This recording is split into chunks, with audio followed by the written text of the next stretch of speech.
Hey guys. What's going on, people? How y'all doing? You know, I guess one day we'll have all those things floating on time. We go on too, like people be, you ever seen it when they get floating? It's Lisa and Bennie. Yes, we're the Fosters. And you're watching Navigators, and we have a very special guest here today. We told you guys. A great friend, and he came out today. He's not going to be here alone, but I may get him on the pool table before he leaves. That's it, I'm gone.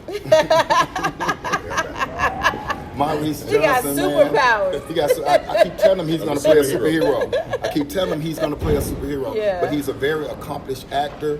He's a friend. We met years ago, got reconnected. I'm so proud of him. I'm glad they took a moment out of his busy schedule today to come through and talk to Lisa and Bennie with the Navigators. Those people that are coming to bowl, come on out here, man. We're waiting on some of y'all to get y'all. We told y'all to get here early. Yeah, because people are coming. There's plenty of lanes here and everything. And then you can skate, laser tag, bowl. The kids can do the jumping thing, whatever it is, and all that good stuff. But, Lisa. It's Lisa. Yes. Did I tell you how cute you was that day? You tell me every day. I think I might take you out after this. Oh, I'm sorry, I forgot you was here. But take the church. Maurice, real quick, tell them some of the, I guess I say projects that you've been on, man. And we're gonna go back a little bit and tell them how you got there. But tell them a few things that you've done. Okay. You might have seen me on some of TV shows. I would say Hawaii Five-0, Meet the Browns, Vampire Diaries. Most recently, something that I've been trying to do with the Chicago series. I saw you on that, man. Chicago Fire. So yeah, definitely good on exciting. that, Just to be on that show and just to be doing what I love.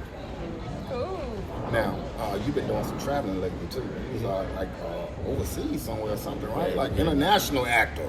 Well, we've been trying to go. We have two projects. That one will be filmed in the UK, and so there's a lot of different layers with projects and getting them financed. And one thing I'm supposed to be shooting right now, I shouldn't even be here, but of course things didn't work out, so they had to push it back. So that's just how it works in the film world. So in the TV world, a lot of times you now get a call for something that I'm shooting next week, and it's just quicker turnaround. A lot of people probably don't realize that. That's a great segue.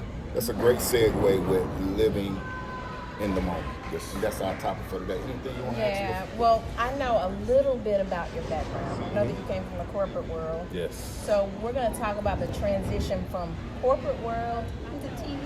Okay. How'd that happen? Wow. It was one of those things where I kind of grew up just like you. I'm going to Jackson State, and I went to Albany State, and we kind of, it was go to college, go to college, get you a degree, and then everything gonna be okay. Yeah, get it, get with a job, you're gonna stay there, retire, and that's life, right? But I wasn't fulfilled, and so of course, I'm getting a check, and I met a wonderful woman that allowed me to, think outside of the box, and just also think, longevity, and then also happened with a woman. Love. And so when I've heard, that it's never worked when you're doing what you love.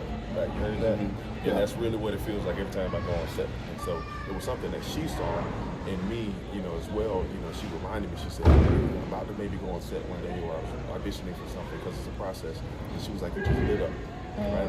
I don't lit up when I wasn't lighting up even though I was getting checks. Yeah. But I was lighting up with the checks, because I was able to. You were glowing. I was glowing, and I was able to, do things that I love to do, pour into others, and just be an artist, which I was. And that's something I kind of buried inside of me, and I was just living in the corporate world, and I wasn't happy. So on the weekends, We know that feeling, don't we? Going through the motions. Yep, on the weekends I would do theater, and so that was my outlet. Theater, so you did like He was a thespian. Thespian. I could do a Hamilton. all of that. And so I just jumped out, and I definitely always try to pay homage and also give reverence to Tyler Perry. I mean, he kind of opened everyone's eyes here in Atlanta. So of course at that time, prior to him, in my mind, of course I had to move to to LA. That was the only reason that I was going to be able to. Everybody go to LA. Yeah, go to LA that to do jump to anything LA. because nobody was here. And so of course, Tyler started doing everything here. And so that just basically allowed us to be able to kind of stay home and see, and he opened people's eyes, and he built a studio here. We started making money, and then as you see, now we're shooting, hundreds of things here right here in Atlanta. About how long ago was that?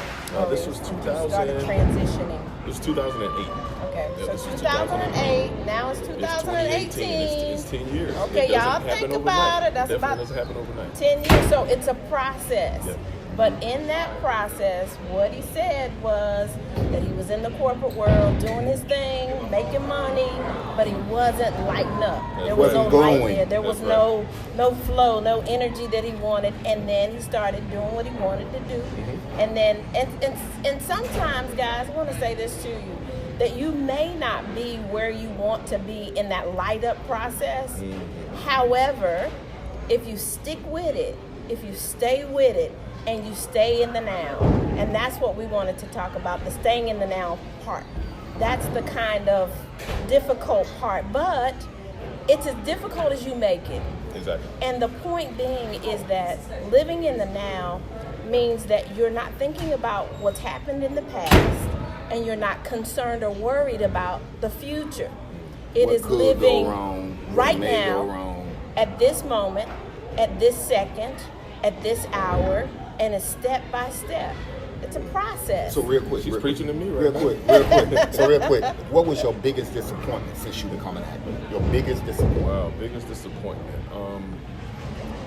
I think I'm a big trust person, right? And, so in the corporate world, we kind of, I found people that I can trust and grow with and stuff like that. In the acting world, in the artistic world, it's kind of like, it seems like everybody was by themselves, and it's doggy dog, and it's really like, I find myself out on an island. You've heard about that, yeah? I find myself out on an island, and so I had to prove to myself, and I have to function as me. I'm a one person, I'm my own brand, right? We talk about that, so it wasn't about, all the time. And you can have a manager and an agent, and stuff like that helps, our careers, which I have. But at all times, I have to take sole responsibility of my development, of my, even when I'm promoting myself, it's something that I try to shy away from, and that was social media right here, right? And so, I try to I try to separate my life. I try to separate, my personal life from that, and then, the acting world is totally different. But this is something that even with social media, you have to have a certain presence. They bleed over into each other. Yep. They do. And also you have to watch this is for somebody out there, maybe even a younger generation, but watch what you post on social media. Yes. Watch what you gotta say, censor watch what yourself. you response, and you determine who your brand is going to be right here on social media. So that definitely is it. And then something else with me as well. I'm 39 years old, so I didn't start when I was 21, right?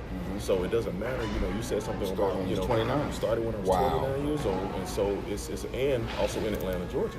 And so I almost have. I'm probably at 40 film and TV credits. That's major film and TV credits. And I've always lived right here in Atlanta. I've never lived in LA. So I'm a true testament of that you can make stuff happen where you are first. Accomplish where you are. Be accomplished where you are right now. Right here in Atlanta, I needed to be the guy here in Atlanta before I think I can take it LA. That's something I always kind of told myself, and that may be something that may be helpful to somebody else that's trying to get into the entertainment, whether it's music, in front of the scenes, in front of the camera, behind the camera, in the film and TV world, people see me in front of the camera, but hey, I want to be producing and directing. That's not, my end all be all is not just the acting that you see me do on TV. So it's a whole lot bigger than that. And I know you may want to piggyback off of this. The reason I asked you about the biggest disappointment was because a lot of times we're challenged and we have to look within. We have to evaluate ourselves because it's really not others that are causing the challenge or the obstacle. Sometimes it's a self-sabotage. We get in our own way. So, baby, I know you may want to add to we that. talk all the time about everything that you need, all of the resources that you need, honestly being on the inside of you. And what happens is that the energy that you have, that you're working with, that flows out of you, is attracted back to you. So what that means is that if there is some next level stuff that you need to do, that means that there's some next level stuff that needs to happen on the inside of you first. So you got to work that thing out. Sometimes it's insecurity, sometimes it's fear, sometimes it's whatever. It might be something that you might not even know about. But whatever it is, you got to figure out what it is, work it out, and then get yourself to that next level of thinking, the next level of believing, the next level of pushing yourself out there. And then once you do that on the inside of you, you'll see that the things that you need from the next level will come to you. What did we say in the change game, baby? Once your heart and mind get on the same plane, then you can take off. So listen, Maurice, before you get out of here, tell them what you got coming up next. Okay, well, you can catch me on demand. You can go back and catch up with the Chicago Fire series. And so To Catch a Killer, that actually just aired last month. And I have some other films that I'll be shooting, so it could be years before those things come out. But catch me on demand, catch me on IMDb, Maurice Johnson. You can follow me on social media. I am Maurice J. All right, guys. So, Lisa, you want to take us out, baby? Well, first of all, this is Bennie, and I'm Lisa. And that's right. This is Mr. Maurice Johnson. We want to say thank you. Thank you for all your acting, for your philanthropy, for your thank you for all your contribution to speaking our to society. kids, your mentorship, and I appreciate your friendship. Yes. All right, guys. We finna get to bowling and shooting some pool. We hope you enjoyed it. Maurice, he's a very down-to-earth guy, but you better come get his autograph before he get out of here. He's about to go. Love y'all, man. See y'all later. Happy Sunday.